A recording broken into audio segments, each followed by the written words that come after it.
ஆண்டவருடைய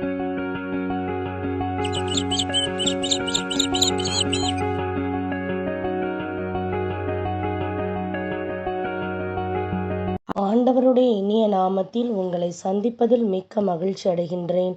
நாம் இன்று தியானிக்க எடுத்திருக்கும் தலைப்பு, நீங்கள் ஆண்டவருடைய ராஜரீக ஆசாரியராய் இருக்கின்றீர்கள். தியான வசனம் மீகா அதிகாரம் 5 வசனம் 2.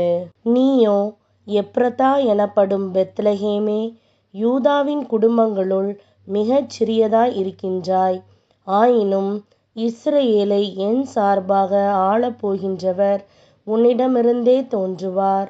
அவர் தோன்றும் வழி மரபோ ஊழி காலமாய் உள்ளதாகும். இந்த வசனத்தின் மூலமாக கடவுள் நமக்கு உணர்த்துவதை சிந்திப்போமா? கிறிஸ்துவுக்குள் பிரியமானவர்களே, நம்முடைய ஆண்டவரும் இரட்சகருமான இயேசு கிறிஸ்துவின் நாமத்தில் உங்களை வாழ்த்துகின்றேன். எப்ரதா எனப்பட்ட பெத்லகேமே, இஸ்ரவேலை ஆளப்போகின்றவர் உன்னிடத்திலிருந்து புறப்பட்டு வருவார் என்ற வசனத்தை இன்று தியானிக்க இருக்கின்றோம். இந்த வசனத்தைப் போல இறைவனுடைய ராஜரீகத்தை குறித்து தாவீது பல திருப்பாடல்களில் எழுதியிருக்கிறதை நாம் காணலாம். கடவுளே, உம்முடைய நாமம் என்றைக்கும் உள்ளது. கடவுளே, உம்முடைய பிரஸ்தாபம் தலைமுறை தலைமுறைக்கும் இருக்கும். அவர் சேனைகளின் கர்த்தராவார். அவரே மகிமையின் ராஜா என்றும் திருப்பாடல்களில் எழுதப்பட்டுள்ளது. மரித்தோரிலிருந்து முதற் பிறந்தவரும் பூமியின் ராஜாக்களுக்கு அதிபதியுமாய் இருக்கின்ற இயேசு கிறிஸ்து என்று வெளிப்படுத்துதல் நூலில் எழுதப்பட்டுள்ளது. ஆண்டவராகிய இயேசு கிறிஸ்து மூலமாக இறைவன் நமக்கு கொடுத்துள்ள பெரிதான ஆசீர்வாதத்தை குறித்தும் விவிலியம் கூறுகின்றது.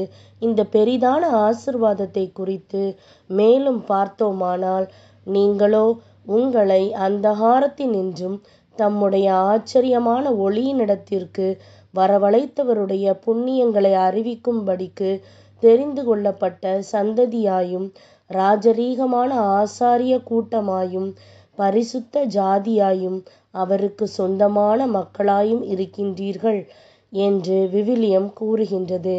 ஆம், ஆண்டவராகிய இயேசு கிறிஸ்து இந்த உலகத்திற்கு ராஜாவாக வந்தார். நீங்கள் அவரை விசுவாசிக்கும் போது அவருடைய சொந்த மக்களாக மாறுகின்றீர்கள்.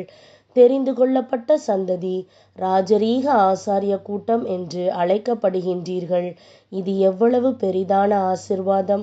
பிரியமானவர்களே, நீங்கள் பரிசுத்தமாகவும் ராஜரீக ஆசாரிய கூட்டமாகவும் மாறுவது எவ்வளவு சந்தோஷமான விஷயம்! ஆகவே இயேசுவை நோக்கி பார்த்து அவரே உங்கள் மீட்பராக ஏற்றுக்கொள்ளுங்கள். அப்போது அவர் சகல அநீதிகளையும் உலகத்தின் வேண்டாத கிரியைகளையும் அகற்றி உங்களை சுத்திகரிப்பார். நீங்கள் ராஜாவால் ராஜரீகமான ஆளுமை கொண்டவராக மாற்றப்படுவீர்கள். இது எவ்வளவு சந்தோஷத்தை தரும் காரியம்! ராஜாதி ராஜாவே, கர்த்தாதி கர்த்தாவே, துதித்து ஸ்தோத்தரித்து பெரிதான ஆசீர்வாதத்தை பெற்றுக்கொள்ளுங்கள். சிந்திப்போம், வாழ்வாக்குவோம். நாம் ஜெபிக்கலாமா? அன்புள்ள ஆண்டவரே, நீர் வாக்குத்தத்தத்தை காத்து கொள்கின்றபடியால் உமக்கு நன்றி. உம்முடைய குமாரனாகிய இயேசுவை எங்களுக்கு மெசியாவாகவும் ராஜாவாகவும் இந்த உலகத்திற்கு அனுப்பினபடியால் உம்மை சோஸ்தரிக்கின்றேன். உம்முடைய அன்பின் கரங்களுக்குள் என் வாழ்க்கையே முற்றிலுமாக ஒப்படைக்கின்றேன். ஆண்டவராகிய இயேசுவே, நீரே என் ஆண்டவரும் மீட்பருமாயிருக்கின்றீர்.